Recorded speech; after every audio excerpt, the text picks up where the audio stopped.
นี่ก็จะเป็นการผสมน้ำอุ่นกับเนยลูกตัว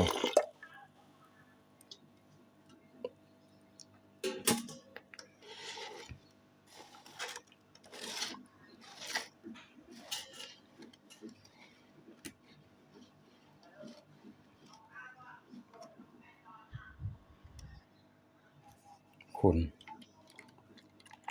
ให้ละลาย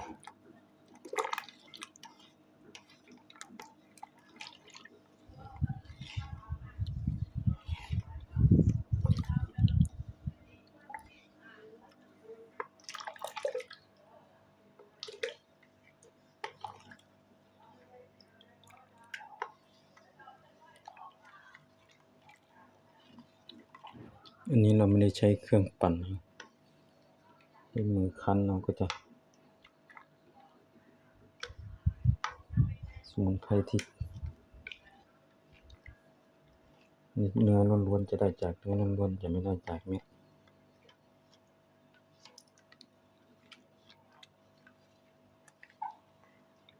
หลังจากนี้เราก็จะไปกรองหยาบแล้วก็กรองละเอียดของผ้าขาวบางอีกรอบหนึ่งใส่ขวด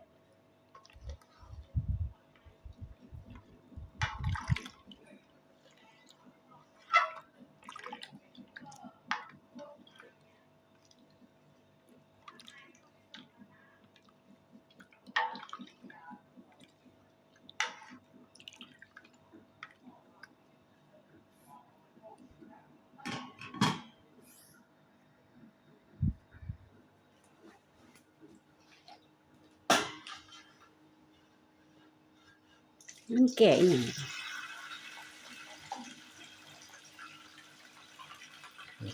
ปูมันรสเฮ็ดกินนี่อยู่เพชรบูรณ์นี่ไปเบิ่ง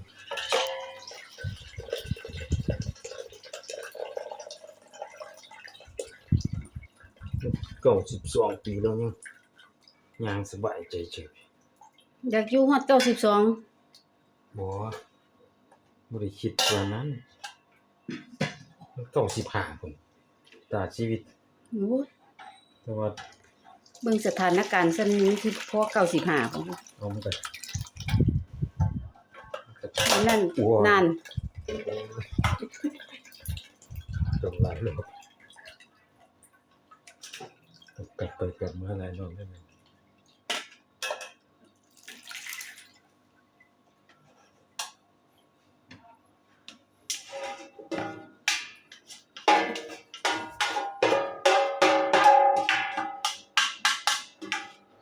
บ่ตายง่ายดอกคันมีสมุนไพรเฮ็ดกินเป็นเอาจากตายก็บ่ได้ตายแล้วแหละให้รู้วันท่าน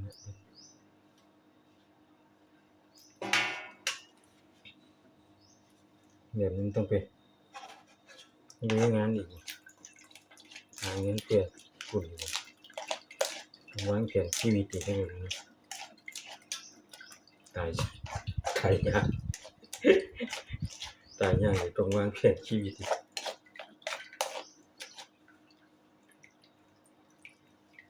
โอ้สมัยนู้นนี่ต้องดึงขึ้นมาใหม่เมื่อกี้เนี่ย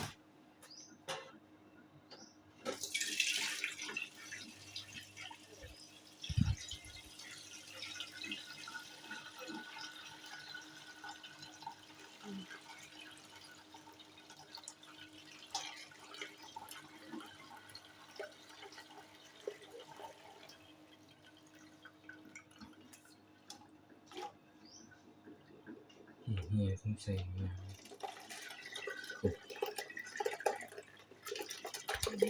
น้ำบักโย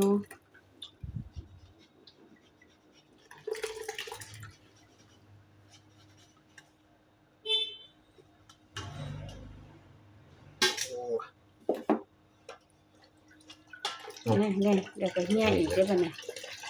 นี่แหละเปลี่ยนโลกเลย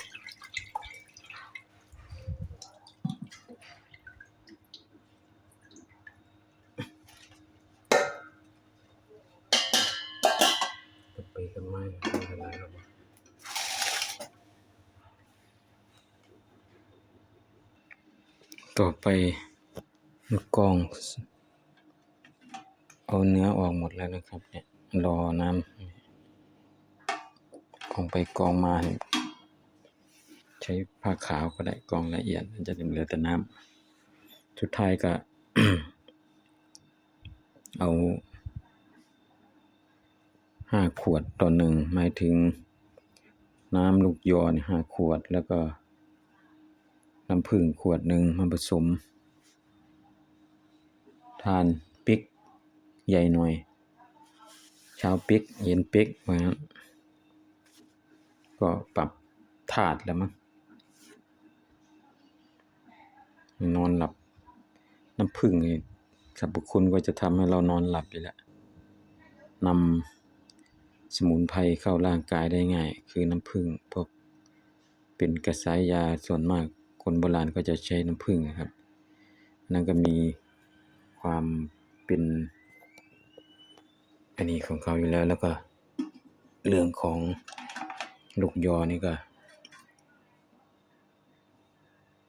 สรรพคุณเยอะต้องไปเสิร์ชตาม Google เนาะขั้นตอนต่อไปเราก็จะเก็บใส่ขวด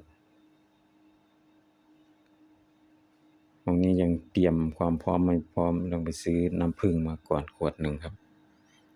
ไว้ติดตามตอนต่อไปแล้วกันคลิปนี้ก็น่าจะได้แค่นี้ก่อนเดี๋ยวตอนกรอกเก็บใส่ขวดการผสมก็คือน้ำ5 ขวดต่อน้ำผึ้ง1 ขวดนั่นแหละอาจจะไม่เห็นตอนผสมให้ดูนะเดี๋ยวตอนเสร็จแล้วนั่นแหละเพราะวันนี้ยังไม่พร้อมจะไปซื้อน้ำผึ้งต้องไปซื้อน้ำผึ้งก่อนครับสวัสดีครับบุตรวันนี้มาฝากกินเที่ยวทำวันนี้ก็ได้จากลุงยุทธเนาะไปถ่ายท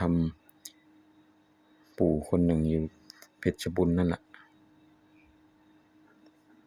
ครับผม